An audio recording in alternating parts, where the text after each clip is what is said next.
नमस्कार सर्वांना. सासू सुनेची जोडी आज बनवणार आहे वाफेवरचं वांग्याचं भरीत. चला पाहूया त्याची रेसिपी.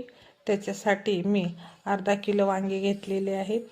हे पहा, हे 4 वांगे आलेले आहेत अर्धा किलोमध्ये. हे वांगे भरताची वांगे आहेत. ते मी आज गॅसवर न भाजता ह्याला वाफेवरच शिजवून घेणार आहे. आणि हे पहा, मी आता गॅसवर कढई ठेवलेली आहे तापायला. आता त्याच्यामध्ये 2 मीडियम साईजचे कांदे मी कट करून घेतलेले आहेत, ते ह्याच्यामध्ये टाकून घेणार आहे. हे पहा, आता 2 मीडियम साईजचे कांदे मी कढईमध्ये टाकलेले आहेत. आता त्याच्यात मी 4 पळ्या तेल टाकून घेणार आहे आणि हे गुलाबी रंग येईपर्यंत व्यवस्थित हे कांदा फ्राय करून घेणार आहे. हे पाहू शकता, हे 2 कांदे मी ह्याच्यामध्ये टाकलेले आहेत आणि 4 पळ्या मी ह्याच्यामध्ये तेल टाकत आहे. हे 4 पळ्या तेल टाकून झाल्यावर हा कांदा फ्राय होईपर्यंत ह्याच्यासाठी लागणारं मी वाटण बनवून घेणार आहे.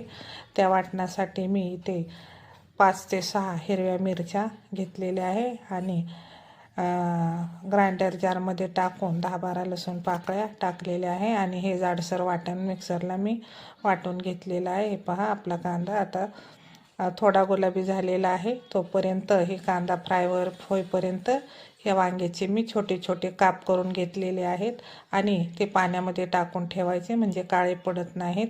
आणि त्याची देठं मी पूर्णपणे काढून घेतलेली आहेत. हे पहा, आता हे बारीक वांगे मी चिरून घेतलेले आहे. आपला कांदा थोडा फ्राय झालेला आहे. त्याच्यामध्ये जे वाटण केलं होतं ते जाडसर मिरचीचं वाटण मी 2 चमचे घालून घेतलेलं आहे. आता ह्याचा कच्चेपणा जाईपर्यंत मिरचीचा हे व्यवस्थित आपण फ्राय करून घेणार आहोत.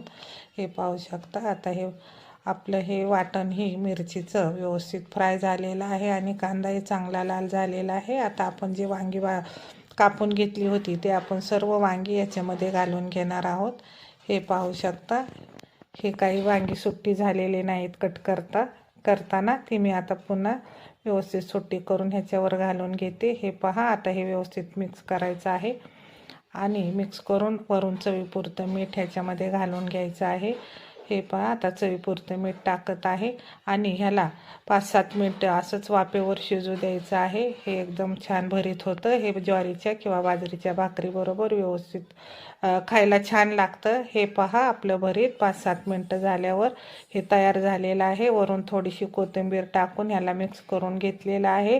कसं वाटलं वांग्याचं भरीत कमेंटमध्ये सांगा. चॅनलला सबस्क्राईब करा, लाईक करा, शेअर करा. कमेंटमध्ये नक्की सांगा कसं वाटलं ते. तुमच्या कमेंट आम्हाला मोटिवेट करतात. हे पहा, आपली भरताची रेसिपी कशी वाटली